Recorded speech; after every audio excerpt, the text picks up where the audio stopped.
మంచు ఇంట మరోసారి రచ్చ. నిన్న తన నానమ్మ తాతయ్యల సమాధులు దర్శించడానికి వెళ్ళిన మంచు మనోజ్ని అడ్డగించారు మంచు విష్ణు బాడీగార్డ్స్. ఈ సందర్భంగా మంచు మనోజ్ బాడీగార్డ్స్, మంచు విష్ణు బాడీగార్డ్స్ కొట్టుకున్న సందర్భాలని కొన్ని ఛానల్స్ క్లిప్పింగ్ చూసాం.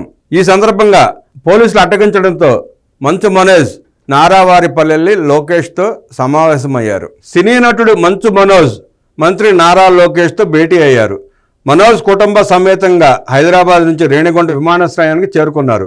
అక్కడ నుంచి రోడ్డు మార్గంలో మోహన్ బాబు యూనివర్సిటీకి భారీ ర్యాలీతో చేరుకోగా కోర్టు ఆర్డర్ నేపథ్యంలో లోపలికి వెళ్లేందుకు అనుమతి లేదని పోలీసులు అడ్డుకున్నారు.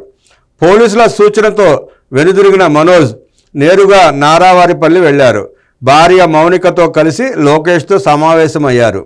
దాదాపు 20 నిమిషాల పాటు భేటీ కొనసాగింది. అనంతరం మనోజ్ దంపతులు రంగంపేట చేరుకుని పశువుల పండుగను వీక్షించారు. సాయంత్రం మోహన్ బాబు యూనివర్సిటీ ఆవరణలో ఉన్న తన నానమ్మ, అమ్మమ్మ సమాధుల వద్ద నివాళులు అర్పించడానికి వెళ్ళినప్పుడు పోలీసులు అనుమతించలేదు. కాసేపు రోడ్డుపైనే మంచు మనోజ్ బృందం బైఠాయించింది. తిరుపతిలోని మోహన్ బాబు యూనివర్సిటీ వద్ద పోలీసులు భారీగా మోహరించారు. యూనివర్సిటీకి మంచు మనోజ్ వస్తున్నారన్న సమాచారంతో గేటు వద్ద పోలీసులు వేచి ఉన్నారు.